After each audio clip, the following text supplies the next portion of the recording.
رحم اللہ من قرأ الفاتحہ بسم اللہ الرحمن الرحیم اللہم صلی علی محمد وعلی محمد بسم اللہ الرحمن الرحیم الحمد للہ الرحمن الرحیم مالک یوم الدین المغضوب علیہم ولا الضالین بسم اللہ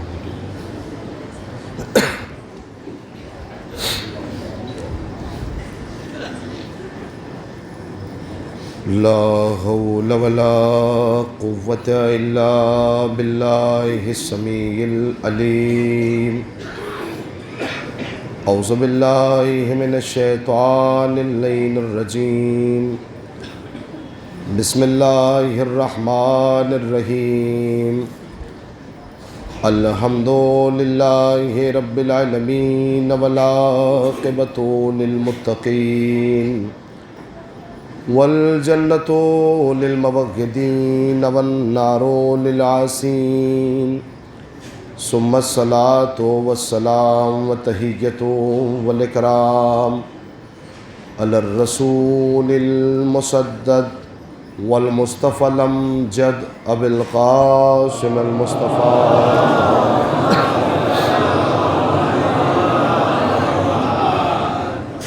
وأهل بيته الطيبين الطاهرين المعصومين المظلومين ولعنة الدائمة الباقية ولا دائهم وقتلتهم ومنكري فضائلهم أجمعين أما بعد قال حسين بن علي عليه الصلاة والسلام بسم الله الرحمن الرحيم مثلي لا یبایو مثلہ صلوات محمد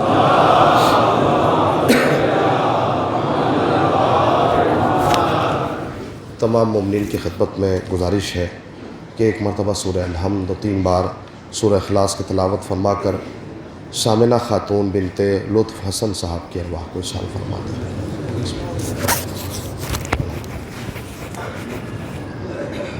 مالک یوم الدین ایاک نعبد صراط المستقیم صراط الذین انعمت علیہم غیر المغضوب علیہم ولا الضالین بسم اللہ الرحمن الرحیم اللہم صلی اللہم صلی علی محمد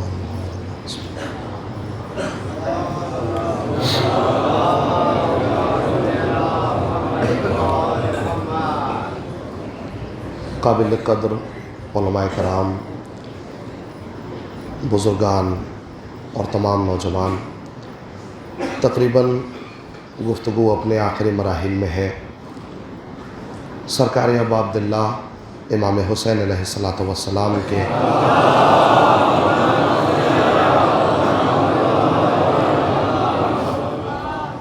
دہن مبارک سے یہ نکلا ہوا جملہ رہتی دنیا کے لیے مشعل راہ ہے، اور امام حسین علیہ السلام نے اپنے چاہنے والوں پر بڑا بھروسہ کرتے ہوئے اس جملے کی ادائیگی کی ہے، اور یہ کہا ہے کہ جو بھی مجھ جیسا ہوگا، یعنی کردار کے اعتبار سے مجھ جیسا ہو، صفات کے اعتبار سے مجھ جیسا ہو، اور اگر مجھ جیسا نہ بھی ہو تو کم از کم میرے صفات کی جھلک تو پائی جائے، جسے لوگ کہہ تو سکیں کہ یہ حسین کا چاہنے والا ہے، اس کے دل میں محبت حسین ہے، اس کے کردار سے پتہ چلتا ہے کہ یہ حسینی ہے۔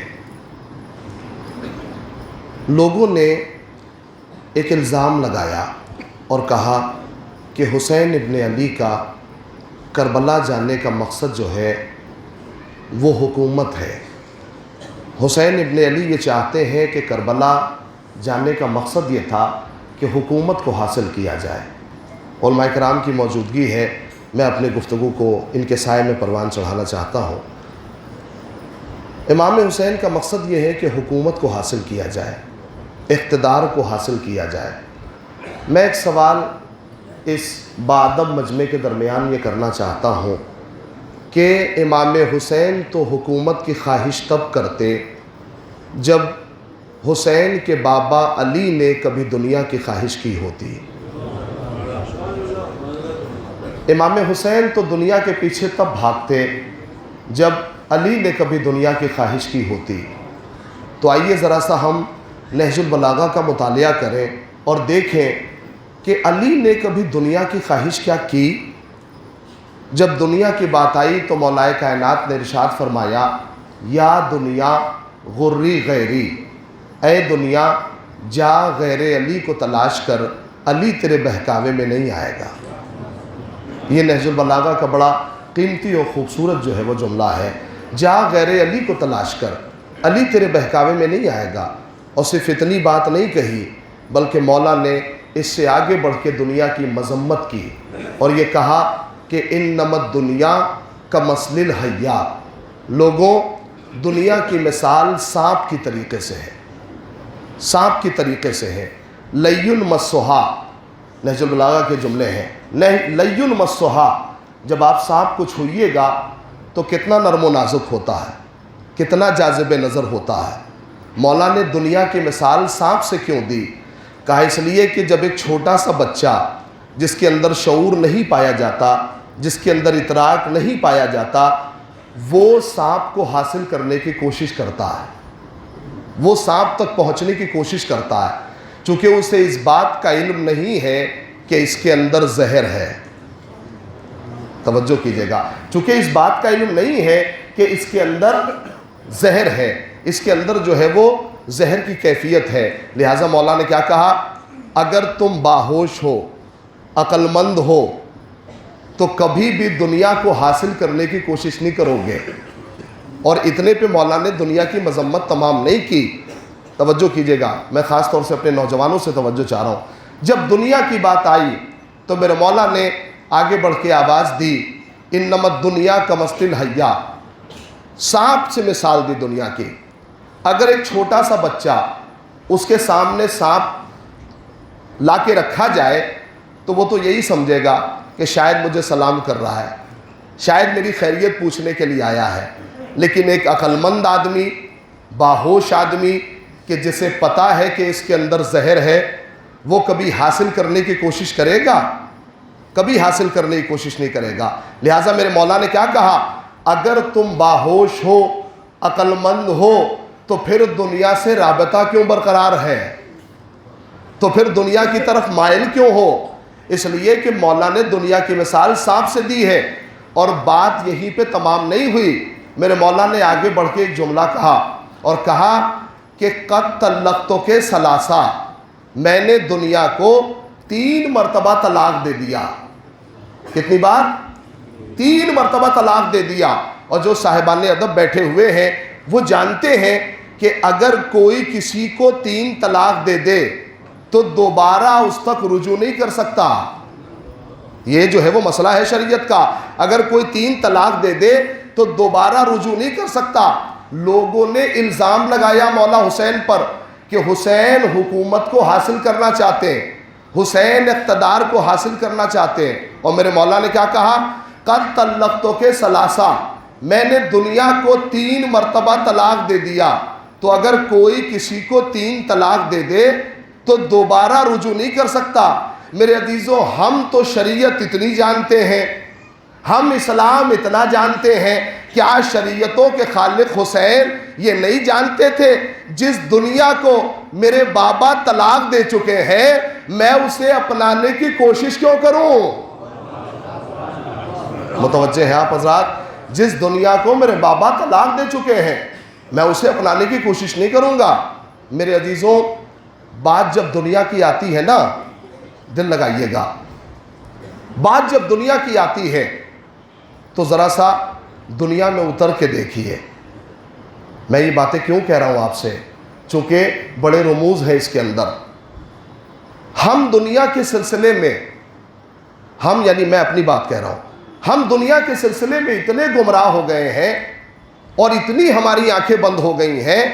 میں معذرت کے ساتھ یہ جملہ کہنا چاہتا ہوں، آدم سے لے کے آج تک اولاد آدم کے درمیان جو پیٹ کی مارا ماری کا جھگڑا ہے وہ صرف اور صرف عظمتوں کا جھگڑا ہے، بلندیوں کا جھگڑا ہے۔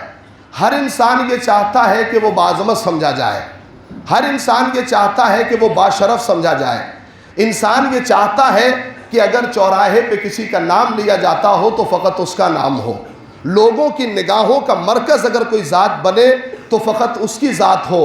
یعنی امام حسین کیا بتانا چاہتے ہیں؟ ہم جھوٹی عزت کے لیے، جھوٹے وقار کے لیے ہم حد انسانیت سے گرتے جا رہے ہیں، اور ہم بھول گئے ہیں کہ ہم اس کریم خدا کے بندے ہیں جس نے قرآن کریم میں کہا کہ عزتیں چاہیے تو میرے دروازے پہ آؤ، بلندیاں چاہیے تو میرے دروازے پہ آؤ، وقار میں اضافہ چاہتے ہو تو میرے دروازے پہ آؤ۔ ہم وقار میں اضافے کے لیے اپنے جیسے لوگوں کے محتاج ہیں، ہم عزتیں پانے کے لیے اس کے دروازے پہ جا رہے ہیں جو خود دوسروں کا محتاج ہے۔ اس کے دربار میں آئے جس کے دربار میں کوئی کمی نہ ہو، نہیں میرے مولا نے آگے بڑھ کے جملہ کہا، اس کے دربار میں آئے جس کے دربار میں کوئی کمی نہ ہو، جو اپنوں کو بھی دیتا ہو غیروں کو بھی دیتا ہو، اور آج تک دینے کے بعد کبھی مطالبہ نہ کیا ہو، آج تک دینے کے بعد کبھی مانگا نہ ہو۔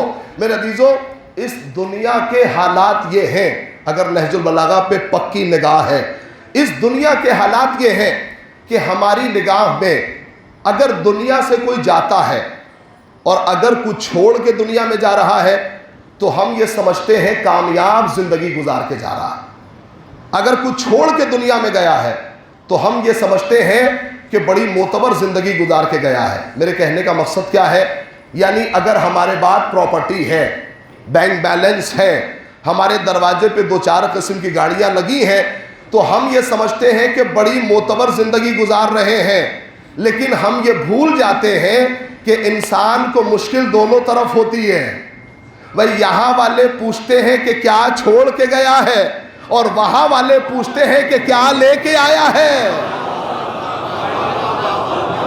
انسان کو مشکل دونوں طرف ہے، یہاں والے پوچھ رہے ہیں کہ کیا چھوڑ کے جا رہا ہے، اور وہاں والے پوچھ رہے ہیں کہ کیا لے کے آیا ہے۔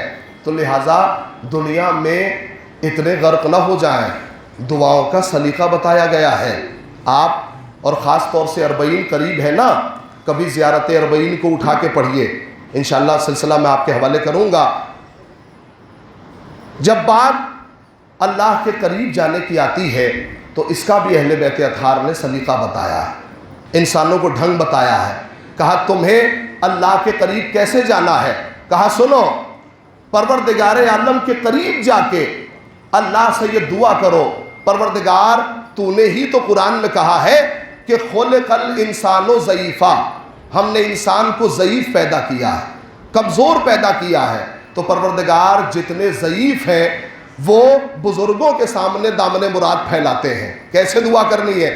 پروردگار یہ تیرا خطا کار بندہ اپنے گناہوں پہ نادم ہو کے تیرے سامنے کھڑا ہے، میرے اللہ یہ تیرا خطا کار بندہ، گناہوں میں چھپا ہوا بندہ تیرے سامنے اپنے گناہوں پہ نادم کھڑا ہے، اے میرے اللہ میری گئی ہوئی عزت مجھے واپس لوٹا دے، پروردگار میرا وقار مجھے واپس لوٹا دے، میرے اللہ میری عزت مجھے واپس لوٹا دے۔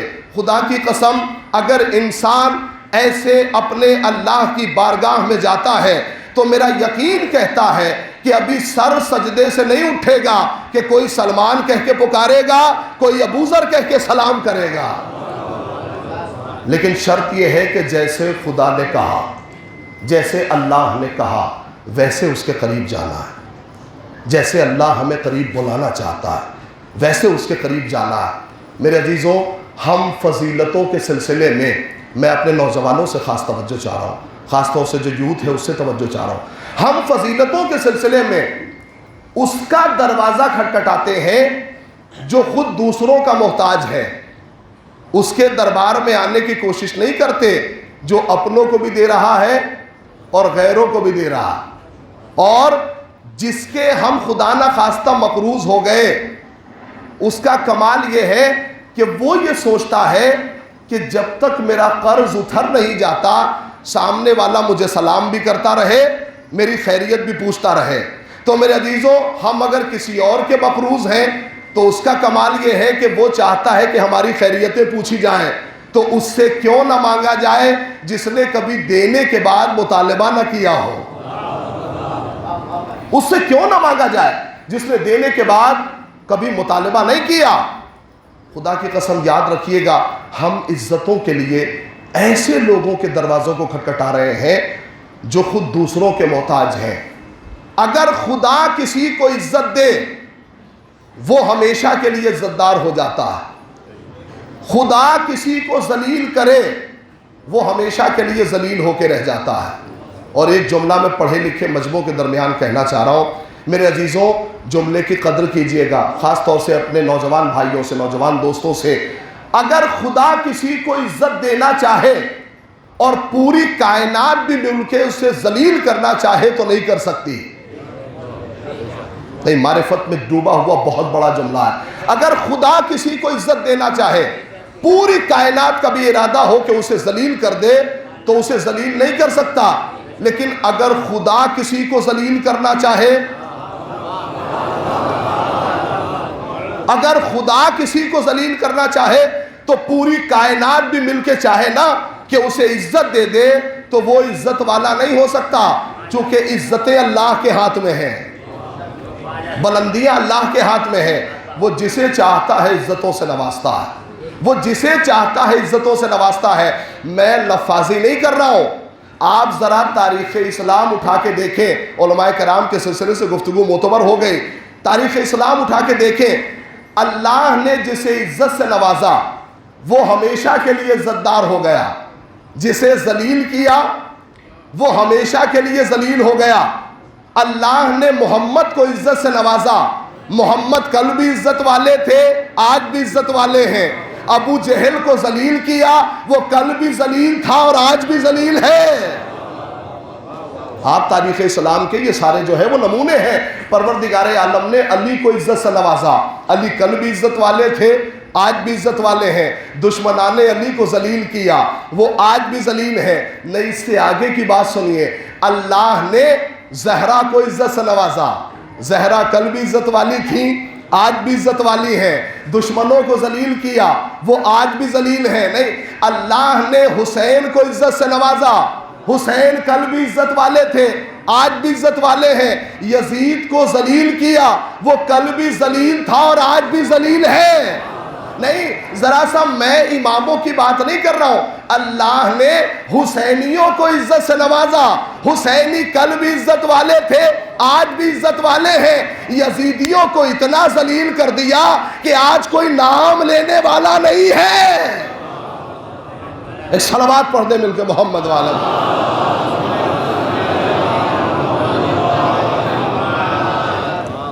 تو عزت و ذلت کا معیار خدا ہے، عزت و ذلت اللہ کے ہاتھ میں ہے۔ وہ جسے چاہتا ہے عظمتوں سے نوازتا ہے، جسے چاہتا ہے بلندیاں دیتا ہے۔ ہاں، لیکن ایک جملہ اور معرفت کے سمندر میں ڈوب کے امام کے خطبوں کے حوالے سے پیش کرنا چاہ رہا ہوں۔ اگر خدا معرفت میں اضافہ کرا دے، اگر خدا بلندیاں عطا کر دے تو کبھی اترائیے گا مت، کبھی اترائیے گا مت، اس لیے کہ دریائے سخاوت الہی بند ہو جاتا ہے ایسے بندے پر جو مادی چیزوں پہ غرور کرتا ہے۔ جملہ سنیے، جو مادی چیزوں پہ تکبر کرتا ہے، جو مادی چیزوں پہ غرور کرتا ہے، ایک پورا سلسلہ ہے اس کا۔ زمین نے اپنی وسعت پہ تکبر کیا، قدرت نے زمین کے سینے پہ پہاڑ کی میخیں ٹھوک دی اور کہا کہ مجھے غرور پسند نہیں ہے، مجھے غرور پسند نہیں ہے۔ میرے عزیزوں، اللہ اگر تھوڑا سا نواز دینا تو کبھی اپنے اوپر اترائیے گا مت۔ یہی حسین ابن علی کے خطبوں کی اصل جو ہے وہ پہچان ہے، اور یہی خطبوں کا اصل مفہوم ہے کہ اپنے اوپر اترائیے گا مت۔ فرمان علی صاحب نے جو قرآن کا ترجمہ کیا نا، اس میں ایک سلسلہ بڑا خوبصورت سا ملا۔ لکھا کہ چاہے زمزم کے پاس بیٹھے ہوئے دو شخص فخر و مباحات کر رہے تھے، اپنے اوپر اترا رہے تھے۔ ایک کا نام ہے طلحہ ابن شیبہ اور ایک ہے عباس، رسول کے چچا۔ دونوں اپنے اوپر اترا رہے تھے، یہ قرآن کے حاشیے میں مل جائے گا آپ کو۔ دونوں کا کہنا تھا، ایک کہہ رہا تھا کہ میں افضل ہوں، دوسرا کہہ رہا تھا کہ میں افضل ہوں. آپ کیوں افضل ہیں؟ کہا اس لیے کہ میرے پاس خانہ کعبہ کی چابی ہے. آپ کیوں افضل ہیں؟ کہا اس لیے کہ میں حاجیوں کو پانی پلاتا ہوں. آپ نے ملاحظہ نہیں فرمایا؟ کیا کہا؟ میرے پاس خانہ کعبہ کی چابی ہے لہٰذا میں افضل ہوں. میرے عزیزوں یہ پہلے کی بات نہیں ہے. پہلے بھی چابی رکھنے والے اترائے اور آج بھی چابی رکھنے والے بہت اتراتے ہیں.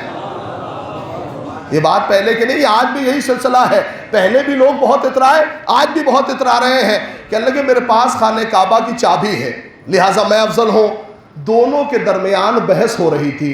اتنے میں سامنے سے دونوں نے مولا کائنات کو آتے ہوئے دیکھا. دونوں نے ایک زبان ہو کے پوچھا، کہا یا علی آپ ہی بتائیے کہ ہم دونوں میں بہتر کون ہے، افضل کون ہے؟ پتہ ہے مولا علی نے کیا کہا؟ کہا تم دونوں سے افضل میں ہوں.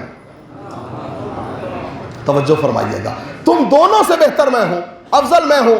کہا یا علی آپ کا بچپنا ہمارے سامنے گزرا ہے، آپ کیسے ہم سے بہتر ہو سکتے ہیں، آپ کیسے افضل ہو سکتے ہیں؟ توجہ کیجئے گا. پتہ ہے مولا نے کیا کہا؟ میں تم دونوں سے افضل اس لیے ہوں کہ میں نے سب سے پہلے ایمان کا اظہار کیا. توجہ، قرآنی باتیں ہیں. میں نے سب سے پہلے ایمان کا اظہار کیا. میں کہوں گا مولا جملے آپ نے بدل دیے. آپ کو کہنا چاہیے تھا میں سب سے پہلے ایمان لایا. آپ نے کیا کہا؟ میں نے سب سے پہلے ایمان کا اظہار کیا. آپ نے یہ نہیں کہا میں ایمان لایا. صاحبان ادب تشریف فرمائے. آپ نے کہا میں نے سب سے پہلے ایمان کا اظہار کیا. کہا سنو، ایمان وہ لاتا ہے جو بے ایمان ہوتا ہے. توجہ ہے، ایمان وہ لاتا ہے جو بے ایمان ہوتا ہے. جو صاحب ایمان ہوتا ہے نا وہ ایمان لاتا نہیں ہے بلکہ ایمان کا اظہار کرتا ہے، ایمان کا اظہار کرتا ہے. یعنی میرے مولا نے ایک بات ہمیں فخر کرنے کے لیے اور بتا دی کہ اگر تم صحیح معنوں میں میرے چاہنے والے ہو اور میری محبت کا دم بھرتے ہو تو اگر کسی چیز پہ اترانا اور فخر کرنا تو دولت ایمان پہ فخر کرنا. توجہ ہے، اگر کسی چیز پہ تمہیں اترانا فخر کرنا تو دولت ایمان پہ فخر کرنا. ایمان کی طاقت سب سے بڑی طاقت ہے. اب جب مولا کائنات نے کہا کہ میں نے سب سے پہلے ایمان کا اظہار کیا لہٰذا میں افضل ہوں، تو طلحہ ابن شیبہ اور عباس رسول کے چچا ان دونوں نے کہا کہ ہم نہیں مانیں گے. کیوں نہیں مانیں گے آپ؟ کہا اس لیے کہ چلیے رسول کے پاس، وہاں فیصلہ ہوگا. توجہ سنیے گا، وہاں فیصلہ ہوگا. چلیے رسول کے پاس. یہ سب لوگ رسول کے پاس آئے تو پیغمبر نے پوچھا کیا بات ہے، تم لوگوں کے درمیان کیا بحث ہو رہی تھی؟ تو دونوں نے مل کے کہا میرے پاس خانہ کعبہ کی چابی ہے، یہ حاجیوں کو پانی پلاتے ہیں، یہ کہہ رہے ہیں میں افضل ہوں، میں کہہ رہا ہوں کہ میں افضل ہوں. یا رسول اللہ آپ بتائیے ہم دونوں میں بہتر کون ہے، افضل کون ہے؟ کہا علی نے کیا کہا؟ علی نے کہا کہ ان دونوں سے افضل میں ہوں. کیوں کہا؟ کہ انہوں نے کہا میں نے سب سے پہلے ایمان کا اظہار کیا. اچھا چابی رکھنے والوں کا بھی مسئلہ بڑا عجیب ہے. ایک جملہ اور جو ہے صاحبان ادب کے حوالے کرتا چلوں. میرے عزیزوں معاملہ یہ ہے کہ لوگ کہتے ہیں حضرت علی کی ولادت خانہ کعبہ میں نہ ہوتی، اس لیے ہو گئی چونکہ اس وقت تالا چابی ان کے گھر والوں کے ہاتھ میں تھا. بڑا مسئلہ ہے تاریخی. کہنے لگے اس وقت تالا چابی ان کے گھر والوں کے ہاتھ میں تھا لہٰذا ولادت ہو گئی. میں نے کہا میرے بھائی تب تو تالا چابی ان کے ہاتھ میں تھا، اب تو تمہارے ہاتھ میں ہے. صلوات پڑھے نا محمد والے محمد. میرے عزیزوں اب تو تمہارے ہاتھ میں ہے. اب یہ دونوں آدمی پہنچے اور پہنچنے کے بعد کیا سلسلہ کہا؟ کہنے لگے میں افضل ہوں یا میں افضل ہوں. میرے عزیزوں سارا مسئلہ رسول کے سامنے بیان ہوا. پیغمبر خاموش. میں کہوں گا یا رسول اللہ بول دیجئے نا. کہا نہیں، میری زبان پر وحی کے پہرے ہیں، جب تک آیت نہ اتر جائے میں کلام نہیں کرتا، میں گفتگو نہیں کرتا. میرے عزیزوں ان دونوں کا رشتہ نبی سے ہے. شاید سوچا یہی ہو کہ کسی رشتہ داری کی بنیاد پر طرفداری کر دیں گے، انہیں نہیں معلوم تھا کہ نبوت اور امامت جو فیصلہ کرتی ہے وہ کردار کی بنیاد پر کرتی ہے، رشتہ داریوں کی بنیاد پر نہیں کرتی۔ ایک صلوات اور پڑھ دیں محمد وعلی محمد۔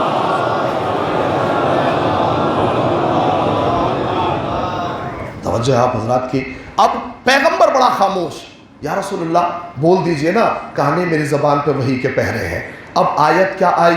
بسم اللہ الرحمن الرحیم، خانہ کعبہ کی چابی رکھنے والے، حاجیوں کو پانی پلانے والے اس کا مقابلہ نہیں کر سکتے جس کا ایمان اللہ پہ ہے۔ یہ قرآن کریم کی آیت ہے، اس کا مقابلہ نہیں کر سکتے جس کا ایمان اللہ پہ ہے، یوم آخرت پہ ہے، اس کا مقابلہ نہیں ہو سکتا۔ اچھا لوگوں نے کہا کیا تھا؟ کہا علی ہمارا مقابلہ کیسے کر سکتے ہیں؟ اس لیے کہ یہ بچوں میں سب سے پہلے ایمان لائے تھے، بچوں میں سب سے پہلے ایمان لائے تھے، لہٰذا یہ ہمارا مقابلہ نہیں کر سکتے۔ اچھا ٹھیک ہے، تو آپ اپنی ہی بات پر رہیے گا، ایک معرفت بھری بات آپ کو سنانے جا رہا ہوں، آپ اپنی بات پر رہیے گا۔ علی بچوں میں سب سے پہلے ایمان لائے تھے نا، تو یہ بتائیے، پیغمبر کی حدیث ہے جب بچے کی ولادت ہوتی ہے، ہر بچہ فطرت اسلام پہ پیدا ہوتا ہے، اس کے ماننے والے اسے یہودی بنا دیتے ہیں، مجوسی بنا دیتے ہیں، نصارہ بنا دیتے ہیں۔ آپ نے کیا کہا؟ علی بچوں میں سب سے پہلے ایمان لائے۔ تو بھائی اپنی بات پہ ثابت قدم رہیے گا، علی جو بچپنے میں صاحب ایمان تھے اس کا کریڈٹ کسے جائے گا؟ ایک صلوات پڑھ دے محمد والے محمد۔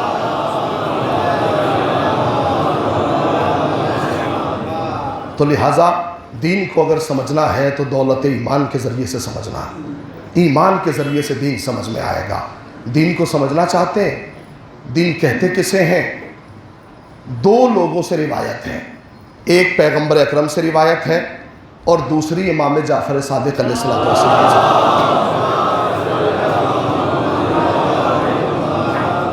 میں دونوں کو ملا کے آپ کی خدمت میں پڑھنے چاہتا ہوں۔ مولا امام صادق سے سائل نے پوچھا، کہا مولا یہ بتائیے کہ دین کسے کہتے ہیں؟ دین کی تعریف کیجئے، میں بالکل جاہل آدمی ہوں، میں بالکل ناسمجھ ہوں، مجھے بتائیے کہ دین کیا ہے، دین کی تعریف کیا ہے، دین کہتے کسے ہیں؟ تو امام صادق نے کہا کہ دین 5 چیزوں کا نام ہے۔ کون کون سی؟ نماز، روزہ، حج، زکوٰۃ اور ولایت، 5 چیزوں کا نام دین ہے۔ تو سائل نے پلٹ کے پوچھا، مولا اتنا اور بتا دیجئے کہ 5 میں بہتر کون ہے، 5 میں افضل کون ہے؟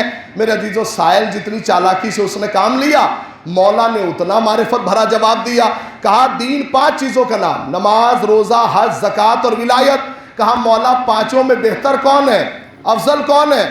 مولا نے کہا 5 میں جو شے سب سے افضل ہے اسے ولایت کہتے ہیں، وہ ولایت ہے۔ تو اس نے پھر پلٹ کے پوچھا، کہا مولا ولایت کا نمبر تو 5واں ہے، خود آپ نے ہی تو حدیث میں کہا کہ 5ویں نمبر پہ ولایت ہے، تو مولا آپ نے کہا کہ سب سے بہتر ولایت ہے، یہ سمجھ میں نہیں آیا۔ تو مولا نے پھر سمجھایا۔ دیکھیے، نااہل کو سمجھانے کا حق فقط معصوم کو ہے، معصوم کے علاوہ کوئی نااہل کو نہیں سمجھا سکتا۔ پتہ ہے مولا نے خود اس کی تشریح کی، کہا سنو، نماز سفر میں آدھی پڑھتے ہو یا پوری؟ یہ مولا کے جملے ہیں۔ کہا نماز سفر میں قصر پڑھتے ہو یا پوری؟ اس نے کہا مولا سفر میں قصر پڑھتے ہیں۔ کہا روزہ؟ کہا سفر میں قصر۔ مولا نے کہا حج کے لیے استطاعت ضروری ہے، یعنی اتنا پیسہ ہو کہ حج پہ چلے جائیں اور واپس آ جائیں اور فیملی بھوکی نہ مرے۔ اسے حاجی نہیں کہتے کہ اتنا پیسہ لے کے حج پہ چلے گئے اور اس کے بعد سے فیملی جو ہے وہ بھوکی مر رہی ہے اور کہنے لگے بہت بڑے حاجی ہو کے آ گئے۔ کہنے لگے نہیں، پہلے نان و نفقے کا خیال رکھ کے جائیں، اتنا پیسہ رکھ کے جائیں کہ آپ واپس آئیں تو فیملی جو ہے وہ آرام سے زندگی بسر کر سکے۔ اچھا سنا آپ نے، نماز سفر میں قصر، روزہ سفر میں قصر، حج کے لیے استطاعت ضروری ہے، زکوٰۃ کے لیے مال کا مکمل ہونا ضروری ہے، جب تک مال مکمل نہ ہو زکوٰۃ نہیں نکلتی۔ لیکن ولایت عجیب شے ہے کہ سفر میں بھی پوری، حضر میں بھی پوری، حج میں بھی پوری۔ ولایت کا عجیب معاملہ ہے۔ لہذا آپ کو معلوم ہے امام حسین علیہ السلام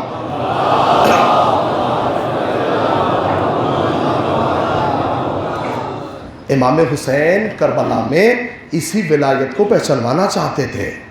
امام حسین اصل ولی خدا کی معرفت حاصل کرانا چاہتے تھے کہ ولی خدا کہتے کسے ہیں، ولایت ہے کس کے پاس۔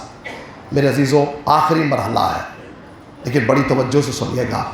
ولایت کا مرحلہ امام حسین سمجھاتے سمجھاتے یہ بتائیے کہ دین کو پھیلانے میں، دین کی نشر و اشاعت میں کتنی چیزوں کی ضرورت ہوتی ہے؟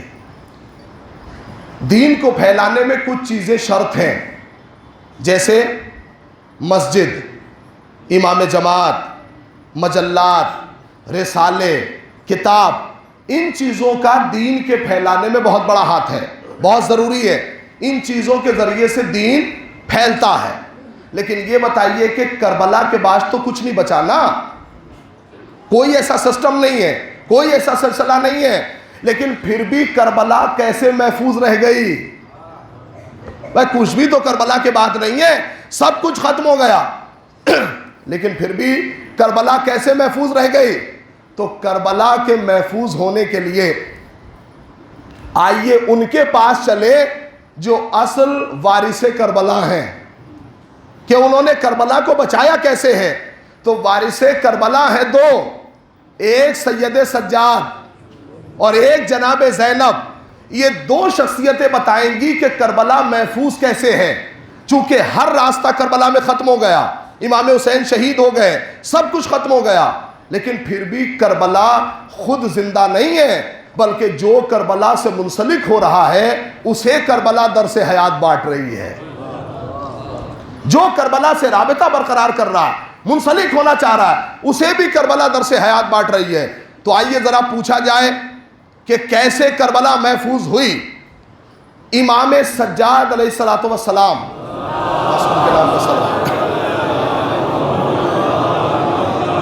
بہت قیمتی نکات ہے، توجہ سنیے گا۔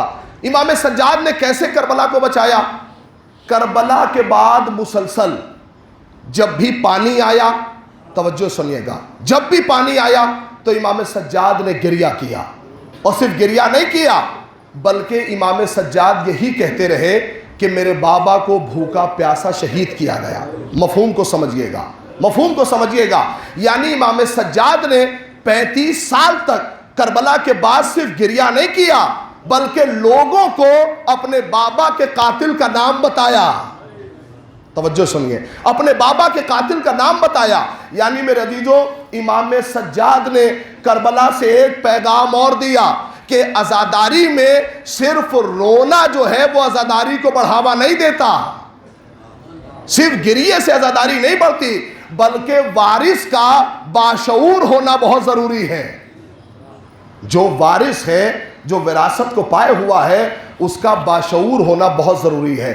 آپ حضرات دیکھیے کیسے محفوظ ہوئے۔ 35 سال تک جناب سید سجاد نے گریہ کیا، اور صرف گریہ نہیں کیا، اپنے بابا کا نام بتاتے رہے، اپنے بابا کے قاتل کا نام بتاتے رہے۔ اور امام سجاد نے ایک پیغام اور دیا، تم یہ سمجھ رہے تھے کہ میرے آنسو مجھے کمزور کر رہے، میرے آنسو مجھے کمزور نہیں کر رہے، یہ باطل کے خیمے میں ہلچل مچا رہے ہیں، میرے آنسو مجھے کمزور نہیں کر رہے۔ 35 سال تک روتے رہے اور گریہ کیا۔ توجہ سنیے گا، اور جہاں سارے راستے کربلا کے بعد بند ہو گئے، وہاں امام سجاد نے بتایا کہ راستے صرف 4 نہیں ہیں، راستے 6 ہیں۔ یعنی مشرق، مغرب، شمال اور جنوب۔ ہم جانتے ہیں کہ راستے 4 ہیں، نہیں، امام سجاد نے بتایا راستے 4 نہیں ہیں بلکہ راستے 6 ہیں۔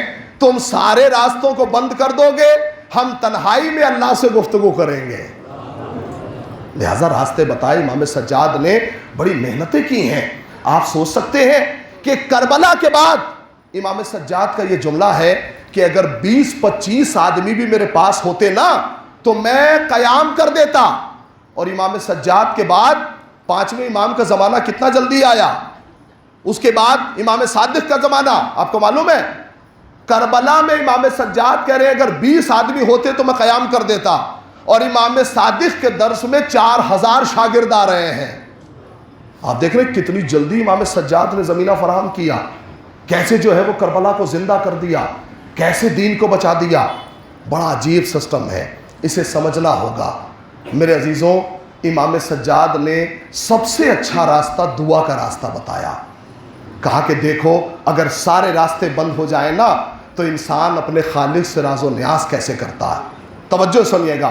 لہذا دعا کا راستہ بتایا کہ اپنے خالق کو اپنی دعاؤں کے ذریعے سے راضی کرو, دعاؤں کے ذریعے سے اللہ تک اپنی بات پہنچاؤ. اور سنیے, اگر کسی کی دعا قبول نہ ہو نا تو ذرہ برابر پریشان نہ ہو, اس لیے کہ مصلحت خدا بھی بہت بڑی چیز ہوتی ہے. ہم یہ چاہتے ہیں کہ ابھی دعا کی اور فوراً جو ہے وہ قبول ہو جائے, فوراً اس کا ثمرہ مل جائے. کہا نہیں, ہو سکتا ہے کہ دعا کی قبولیت میں 10 سال لگ جائیں, چونکہ اللہ مصلحت نہیں جانتا, مصلحت نہیں ہے اس دعا کے قبول ہونے میں. توجہ, مصلحت شاید نہ ہو لیکن اس دعا کا ثواب ملتا رہے گا.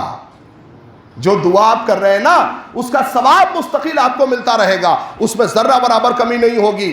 انسان جب محشر میں پہنچے گا تو کچھ ایسی چیزیں, کچھ ایسے انعامات اس کو دیے جائیں گے کہ انسان کہے گا پروردگار یہ عمل تو میں نے کیا بھی نہیں تھا تو اس کی جزا کیوں دے رہا ہے.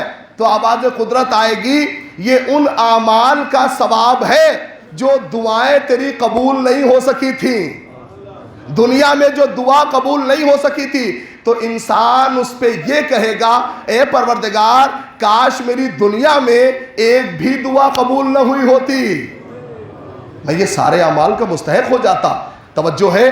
لیکن میرے عزیزوں, کچھ چیزیں دعا کے قبول ہونے میں مانع ہے جو دعا کو قبول نہیں ہونے دیتی.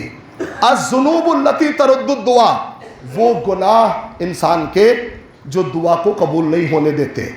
کون سے گناہ ہیں؟ امام سجاد نے فرمایا, کیسے کربلا کو بچایا ہے سنیے گا.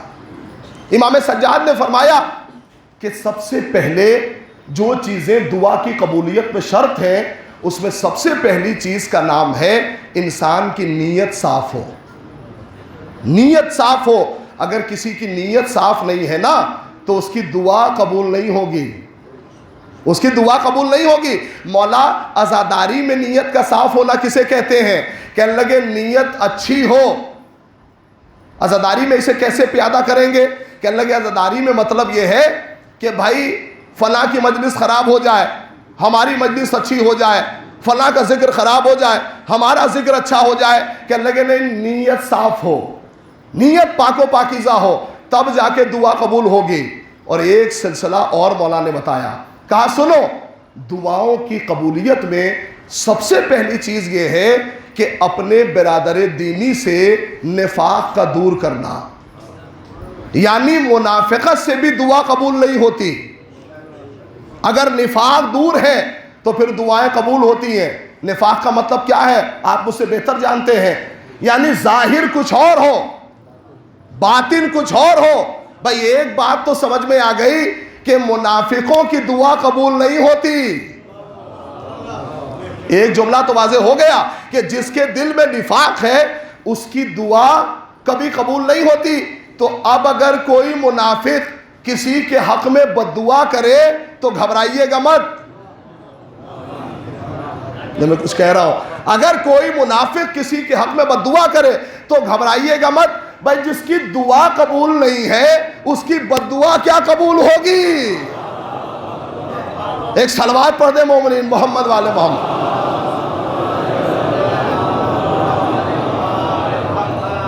اور نوجوانوں, امام سجاد نے 2 اتنی بڑی کتابیں دعاؤں کی شکل میں ہمیں دی ہیں. ایک کا نام ہے صحیفہ سجادیہ اور ایک جو ہے وہ رسالۃ الحقوق, جس میں لوگوں کا حق بتایا گیا ہے. ایک مومن کا دوسرے مومن پہ حق کیا ہے, پڑوسی کا دوسرے پڑوسی پہ حق کیا ہے, یہ سارے حقوق بتائے گئے ہیں. اور صحیفہ سجادیہ میں اللہ کے قریب جانے کا سلیقہ بتایا گیا ہے. یہ صحیفہ سجادیہ کی بہت بڑی برکت ہے، توجہ سنیے گا، بہت بڑی برکت ہے کہ صحیفہ سجادیہ سے پہلے صلوات مکمل نہیں ہوتی تھی، یعنی صرف پڑھا جاتا تھا اللہم صلی علی محمد و آل محمد نہیں تھا۔ یہ صحیفہ سجادیہ کی برکت ہے کہ آل محمد کو ساتھ رکھا گیا۔ جو لوگ جانکار ہیں تاریخ کے وہ جانتے ہیں، صحیفہ سجادیہ کو اٹھا کے پڑھیے گا، یہ صحیفہ سجادیہ کی برکت کا نام ہے کہ آل محمد کو مولا نے ساتھ رکھا، یعنی امام سجاد یہ بتانا چاہتے ہیں کہ جو آل کے علاوہ صلوات پڑھے وہ ہم میں سے نہیں ہے۔ توجہ ہے آپ حضرات کی، امام سجاد نے کیسے محفوظ رکھا؟ دیکھیے، اگر کربلا کو، بہت بڑا نقطہ میں آپ کی خدمت میں تلاوت کرنے جا رہا ہوں، توجہ سے نوجوانوں، خاص طور سے میں نوجوانوں سے مخاطب ہوں۔ ہم اور آپ انگوٹھیاں خوبصورتی کے لیے پہنتے ہیں نا، ہمیں معلوم نہیں کہ کس نگ کا کیا فائدہ ہے، کون سا نگ کتنا فائدہ مند ہے، کتنا فائدہ پہنچاتا ہے، ہمیں اس بات کا علم نہیں۔ لیکن آپ کو معلوم ہے امام کی زندگی میں جو امام انگوٹھیاں پہنتے تھے نا، اس پہ قرآن کی آیتیں تحریر ہوتی تھی یا کوئی نہ کوئی مقصد لکھا ہوتا تھا۔ ہم نے جب امام سجاد کی زندگی پڑھی تو ملا کہ امام سجاد کے ہاتھوں میں جو انگوٹھی تھی نا، اس پہ تحریر تھا شقی قاتل ابن رسول اللہ، حسین ابن علی کا قاتل سب سے بڑا شقی ترین انسان ہے۔ یہ سید سجاد کی انگوٹھی پہ تحریر تھا۔ اور مولا جب بھی کوئی نامہ لکھتے تھے، خط لکھتے تھے، تو سب سے پہلے اس انگوٹھی کے جو تحریر تھی نا، اس خط پہ مہر کرتے تھے۔ نہیں، میں اپنی بات نہیں پہنچا سکا میرے عزیزوں۔ کربلا کے بعد 35 سال تک مولا نے جتنے بھی خطوط لکھے، جتنے بھی نامے لکھے، ہر نامے پر اس انگوٹھی سے مہر کیا۔ کیا لکھا ہوا تھا؟ شقی قاتل ابن رسول اللہ، حسین ابن علی کا قاتل سب سے بڑا شقی ترین انسان ہے۔ یعنی 35 سال میں امام سجاد نے یزید کو اتنا بدنام کر دیا، اتنا بدنام کر دیا کہ جہاں بھی نامہ پہنچا یزید بدنام ہوا۔ اور ایک ہی جملہ لکھا ہوا تھا کہ حسین ابن علی کا قاتل سب سے بڑا شقی ترین انسان ہے۔ اور مولا نے کیا حکمت عملی سے کام لیا، کتنی حکمت عملی سے کام لیا۔ سوچے، جو کربلا میں اتنا ٹوٹ گیا ہو، اتنا کربلا میں مجبور ہو گیا ہو، کیا اس کے اندر اتنی جرأت ہوگی کہ وہ حکومت کے سامنے کلام کر سکے، حکومت کے سامنے گفتگو کر سکے؟ لیکن ہم نے دیکھا، 40 سے آپ قریب ہیں نا، ایک جملہ اور سنتے جائیے میرے عزیزوں۔ امام سجاد دربار یزید میں پہنچے ہیں، اور پہنچنے کے بعد کیا کہتے ہیں؟ امام سجاد اتنی نقاہتوں کے بعد، اتنی پریشانیوں کے بعد، کربلا میں سب کچھ ختم ہو گیا نا، لیکن امام سجاد نے کیا کہا؟ یزید کی آنکھوں میں آنکھیں ڈال کے کہا سن، اگر تیری بکواس ختم ہو گئی ہو، نہیں یہ جملہ ہے امام کے خطبے کا، اگر تیری بکواس ختم ہو گئی ہو تو میں اس لکڑی کے ڈھیر پر جا کے کچھ کہوں۔ اگر تیری بکواس ختم ہو گئی ہو تو میں اس لکڑی کے ڈھیر پر، میں نے کہا مولا آپ کی زبان وحی سے دھلی ہے، آپ کی زبان کوثر سے دھلی ہوئی ہے، مولا یہ ممبر ہے، لکڑی کا ڈھیر نہیں ہے، آپ اگر اسے لکڑی کا ڈھیر کہیں گے تو زمانہ کیا کہے گا؟ تو میرے مولا نے کہا یہی تو تمہارے فکروں کو زندہ کرنا چاہتا ہوں کہ جس ممبر سے حقائق بیان نہ ہو، جس ممبر سے شریعت بیان نہ ہو، وہ لکڑی کا ڈھیر ہے، ممبر نہیں ہے۔ جس ممبر سے حقائق بیان نہ ہو نا، جس ممبر سے شریعت بیان نہ ہو، اسے لکڑی کا ڈھیر کہتے ہیں، اسے ممبر نہیں کہتے۔ اور مولا نے کیا کہا کہ اگر تیری اجازت ہو تو میں اس لکڑی کے ڈھیر پر جا کے، اور مولا نے ایک جملہ بڑا خوبصورتی سے ادا کیا، پتہ ہے کیا کہا؟ امام کہتے ہیں کہ اس لکڑی کے ڈھیر پر جا کے کچھ ایسا کہوں جس سے خدا راضی ہوتا ہے. توجہ فرمائیے گا، مومنین صاحبان ادب ہیں. جس سے خدا راضی ہوتا ہے، یعنی ایک بات تو سمجھ میں آ گئی کہ اب تک جو بھی دربار میں بیان ہو رہا تھا، جو بھی کہا جا رہا تھا، اس سے خدا راضی نہیں تھا. ایک جملہ تو اور مولا کے اس کلام سے واضح ہو گیا. کہا اب میں کچھ ایسا کہنا چاہتا ہوں جس سے خدا راضی ہوتا ہے، جس سے خدا کی رضا جو ہے وہ ملتی ہے. اب جب امام نے اجازت طلب کی نا، تو ایک مرتبہ درباری کہتے ہیں کہ نہیں، سے اجازت مت دینا. کہا کیوں؟ یزید نے یہ جملہ کہا تمہیں معلوم نہیں ہے اس کے اندر اتنی بھی طاقت نہیں ہے، زنجیروں میں جکڑا ہوا ہے، مسلسل جو ہے وہ بھوکا ہے، پیاسا ہے، اس کے اندر اتنی بھی صلاحیت نہیں ہے کہ یہ کلام کر سکے، یہ ہمارے خلاف کیا بولے گا. لیکن میرے مولا کو کہا کہ نہیں، اسے اجازت دو، کیا بولے گا. میرے مولا اس لکڑی کے ڈھیر پہ آئے. میں اسے ممبر نہیں کہوں گا. جب میرے مولا نے ممبر نہیں کہا تو میں ممبر کیوں کہوں. مولا اس پہ آئے، اور آنے کے بعد اللہ کی معرفت، رسول کی معرفت، اور رسول کی معرفت کے بعد سب سے پہلے اپنے آپ کو پہچنوایا. میں کہوں گا مولا اپنے آپ کو کیوں پہچنوا رہے ہیں؟ بھائی آپ کو تو عبادتوں کے بارے میں بیان کرنا چاہیے، معرفت خدا کا بیان کرنا چاہیے.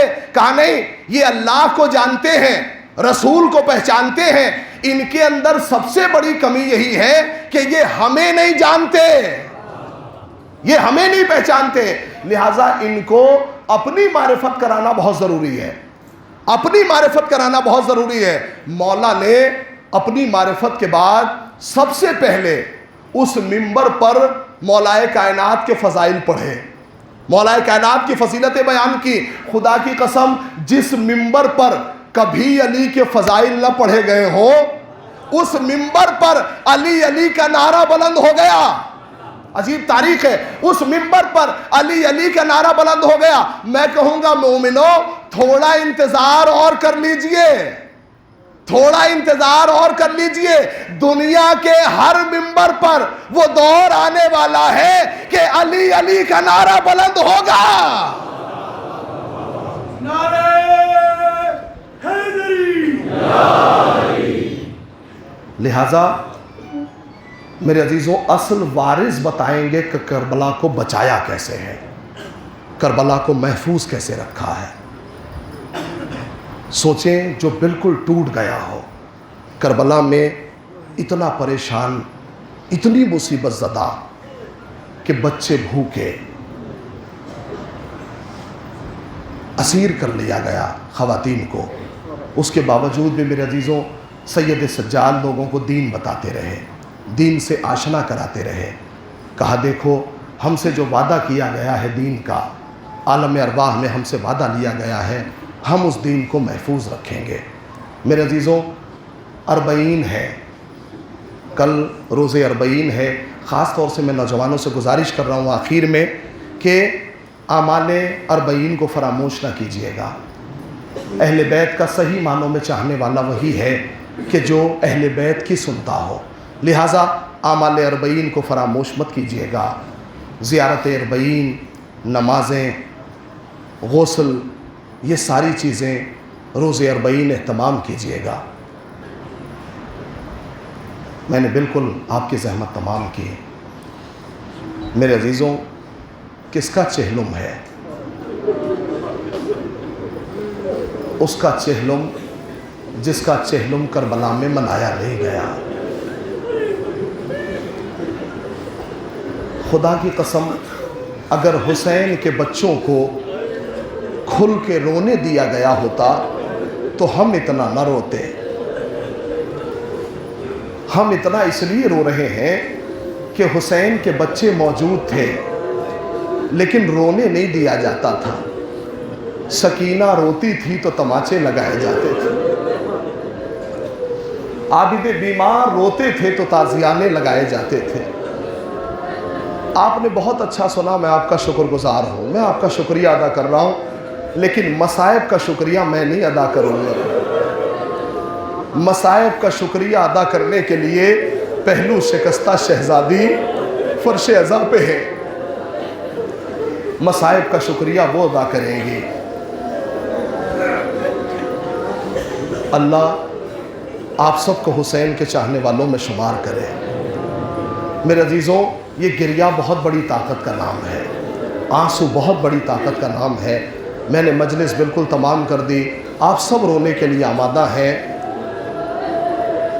تاریخ میں لوگ کہتے ہیں نا تاریخ سے مصائب پڑھیں، تاریخ میں یہ تو ملا کہ سکینہ کو تماچے لگائے گئے، لیکن تاریخ میں یہ نہیں ہے کہ بچی کو کتنے تماچے لگائے گئے۔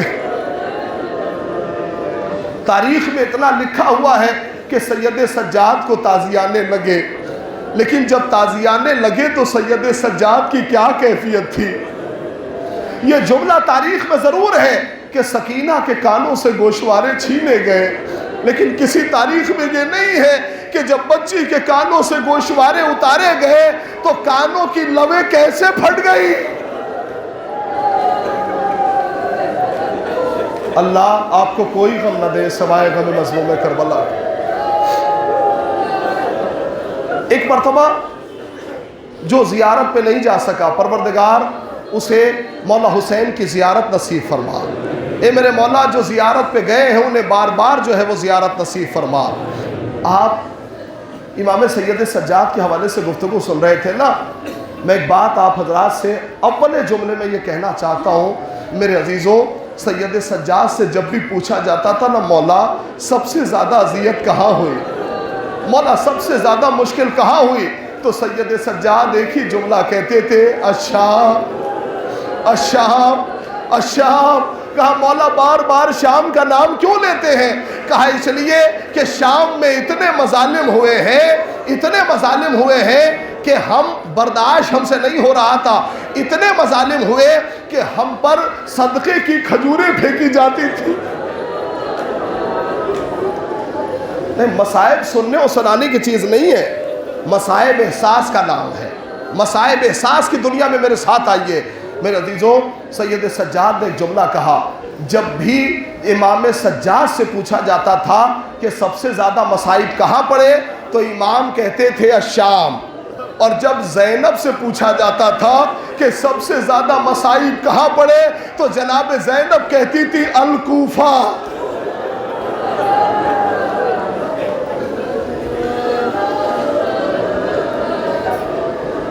جناب سکینہ نے ایک جملہ کوفے میں جناب زینب سے کہا، اے پھوپھی اماں ایک بات آپ سے پوچھوں؟ کہا میری لاڈلی پوچھئے۔ کہا پھوپھی اماں کیا میری حیثیت ناقہ صالح سے بھی کم ہے؟ کہا نہیں میری لاڈلی کیا ہو گیا؟ کہا میں جب شب میں سویا کرتی تھی نا تو میرے بابا اکثر مجھے ہر رات میں کچھ نہ کچھ تاریخی چیزیں سنایا کرتے تھے۔ ایک دن میرے بابا نے مجھ سے کہا سکینہ ایک جو ہے وہ حضرت صالح تھے، ایک نبی تھے، ان کا ایک ناقہ تھا، جب جناب صالح کو ان کی قوم والوں نے جو ہے وہ جناب صالح کو قتل کر دیا گیا تو ان کا ناقہ تھا، اس کے ناقے پر اتنا ظلم کیا گیا کہ اس کے پیروں کو کاٹ دیا گیا، تو اس ناقے کا ایک چھوٹا سا بچہ تھا، وہ پہاڑیوں پہ جاتا تھا اور جا کے ایک ہی جملہ کہتا تھا، اے پروردگار ان لوگوں نے میری ماں کو نہیں چھوڑا، پروردگار انہوں نے میرے اوپر سے میری ماں کا سایہ چھین لیا، اے پروردگار اس امت پہ عذاب نازل فرما۔ وہ بچہ بار بار یہی بددعا کرتا تھا اور ناقہ صالح کی بددعا کی وجہ سے اس امت پر جو ہے وہ عذاب نازل ہوا۔ تو ایک جملہ جناب سکینہ نے کہا پھوپھی اماں کیا میرا مرتبہ اس بچے سے بھی کم ہے؟ کہا کیا ہوا؟ کہا پھوپھی اماں میں بددعا کے لیے ہاتھ اٹھاتی ہوں، آپ آمین کہیے گا۔ جناب سکینہ نے ہاتھ اٹھائے، جیسے ہی ہاتھوں کو اٹھانا تھا زینب نے کہا میری لاڈلی پہلے حسین کا سر دیکھ لو۔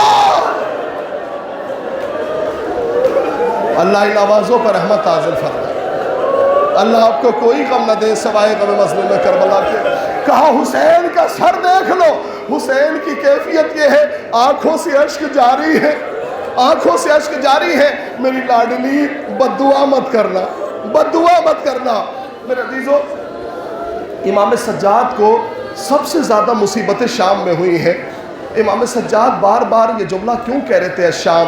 مجھے ایک وجہ سمجھ میں آئی۔ کہا میں مسائل پہ کم رویا ہوں، لیکن میری بہن کے سوالوں نے مجھے بہت رلایا ہے، بہت رلایا ہے۔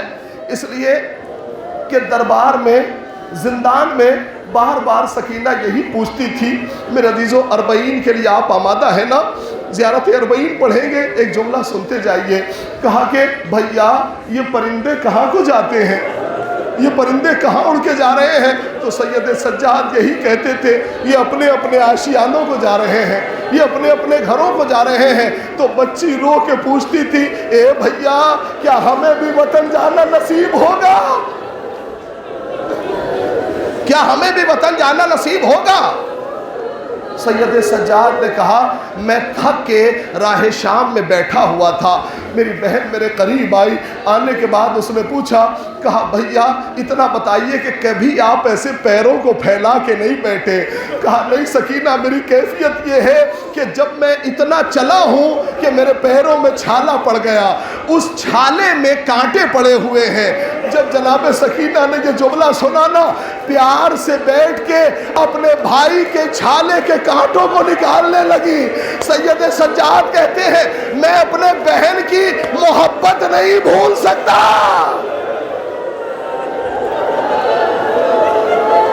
اللہ ان آوازوں پر رحمت نازل فرمائے۔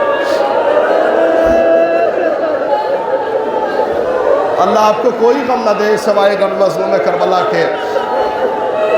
اللہ آپ کے گریے کو قبول فرمائے، آنسوؤں کو قبول فرمائے۔ میرے عزیزو، امام سجاد نے خود اپنے مصائب اپنی زبانی بیان کیے۔ امام سجاد کا خطبہ آپ پڑھیں گے نا تو آپ کو امام کا ستم ملے گا۔ اپنے مصائب اپنی زبانی پڑھے۔ امام نے کہا اپنے ایک چاہنے والے سے، کہا تمہیں معلوم ہے ہم پہ کتنے مصائب ڈھائے گئے؟ کہا مولا آپ ہی بتائیے نا کتنے مصائب ڈھائے گئے، کتنی مصیبتیں ڈھائی گئیں؟ تو امام کہتے ہیں، کہا کہ ہمیں جو ہے وہ ایسے جو ہے وہ دربار میں لے جایا گیا جیسے جانوروں کو لے جایا جاتا ہے۔ اللہ آپ کو کوئی غم نہ دے سوائے غم مظلوم کربلا کے۔ میرے عزیزو اربعین قریب ہے، اربعین قریب ہے، جملہ سنتے جائیے۔ کیا کہا کہ ہمیں ایسے دربار میں لے جایا گیا جیسے جانوروں کو لے جایا جاتا ہے۔ اور ایک بات اور امام سجاد نے کہی جو بہت رلایا اس صحابی کو، بہت گریہ کیا اس صحابی نے۔ مولا نے کہا کہ دوسرا ستم وہ تھا کہ جب ہم تھک کے بیٹھ جاتے تھے نا تو ہمیں نیزے کی انی سے اٹھایا جاتا تھا۔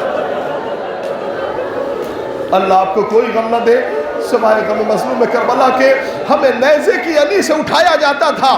ہم جو ہے جب بھی ہم بیٹھ جاتے تھے ہمیں تلوار چبھائی جاتی تھی، نیزہ چبھایا جاتا تھا۔ میرے عزیزوں، امام سجاد نے مصائب کی ایک بات پڑھی، ایک جملہ کہا معلوم ہے ہم جب شام میں جا رہے تھے نا تو جو عورتیں بالا خانے پہ ہوتی تھی وہ وہاں سے گرم پانی پھینکتی تھی اور آگ برسائی جاتی تھی۔ ہم جب جانے لگے نا، امام سجاد کا خطبہ ہے، امام نے کہا ہم جب جا رہے تھے تو ہم پہ آگ برسائی جا رہی تھی۔ آپ کو معلوم ہے اس آگ کا ایک گولا آ کے میرے سر پر لگا، میرے بابا کی نشانی امامہ میرے پاس تھا، لیکن وہ جو آگ میرے سر پہ آ کے لگی نا اس آگ نے میرے سر کو بہت جلایا، میرے بابا کے امامے کو بھی جلایا، لیکن اے پھوپھی میں اس آگ کو بجھا نہیں پایا اس لیے کہ میرے ہاتھ پسے گردن بندھے تھے۔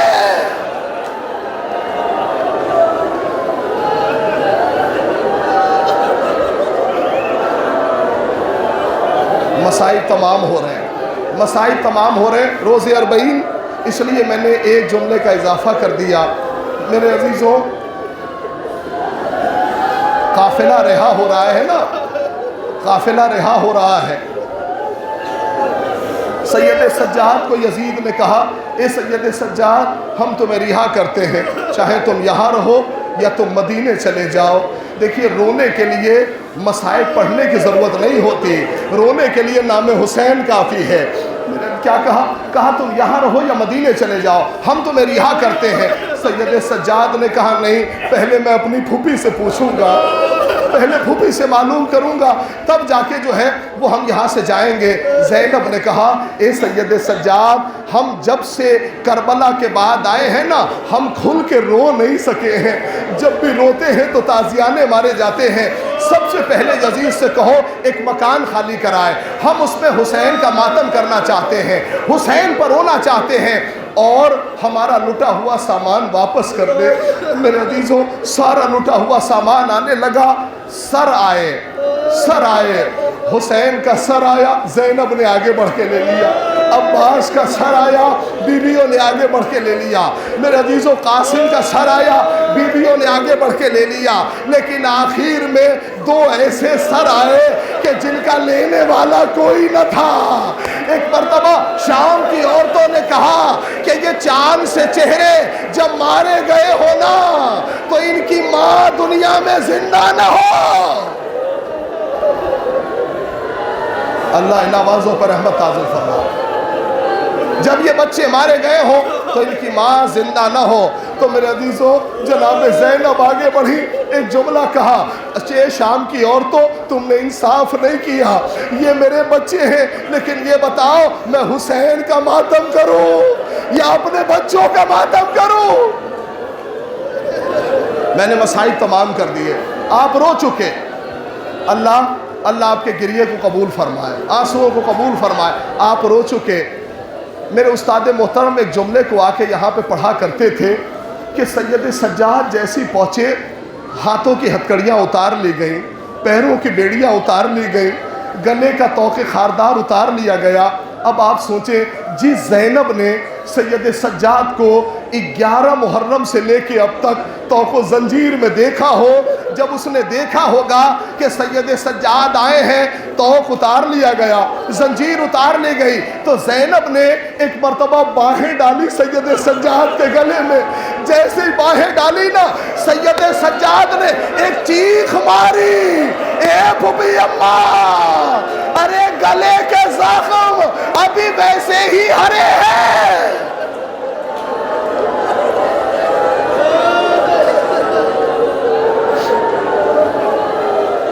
مسائل تمام ہے، مسائل تمام ہو گئے، اللہ آپ کو کوئی غم نہ دے۔ زینب نے خواہش کی، کہا سید سجاد میری خواہش یہ ہے، ہم بھیا کو کربلا کے بعد رو نہیں پائے ہیں دل کھول کے، اے سید سجاد ہم یہ چاہتے ہیں سب سے پہلے کربلا جائیں اور جا کے حسین کا ماتم کریں۔ آخری جملہ ہے، مجلس تمام ہو گئی۔ میرے عزیزوں، اپنے حق میں دعا بھی کیجئے گا، مصائب کا یہ جملہ بھی سنیے گا۔ ایک مرتبہ قافلہ تیار ہو گیا، میرے عزیزوں آنے لگا، کہاں پہنچا؟ کہا کربلا پہنچا۔ پہنچنے کے بعد زینب نے ایک جملہ کہا بیٹا سید سجاد میری خواہش یہ ہے کہ سب سے پہلے میں اپنے بھائی عباس کی قبر پر جانا چاہتی ہوں۔ مصائب تمام ہے، آخری جملہ ہے، سب سے پہلے میں اپنے بھائی عباس کی قبر پر جانا چاہتی ہوں۔ میرے عزیزوں زینب آئیں، آنے کے بعد کیا دیکھا؟ سید سجاد نے لا کے جناب عباس کی قبر کے قریب کھڑا کر دیا۔ آپ کو معلوم ہے نا کہ جناب عباس کتنے قداور تھے، جب جو ہے وہ بیٹھتے تھے گھوڑے پر تو پیر زمین پہ خط کھینچتے تھے نا، اتنے قداور تھے جناب عباس۔ لیکن زینب نے ایک جملہ پوچھا، کہا بیٹا اتنا بتاؤ، میرا بھائی تو اتنا قداور تھا، یہ قبر چھوٹی کیوں بنائی گئی ہے؟ کہا اے پھوپھی اماں، چچا عباس کے اتنے تلواروں سے وار ہوا، اتنے نیزے لگے کہ قبر بڑی چھوٹی ہے۔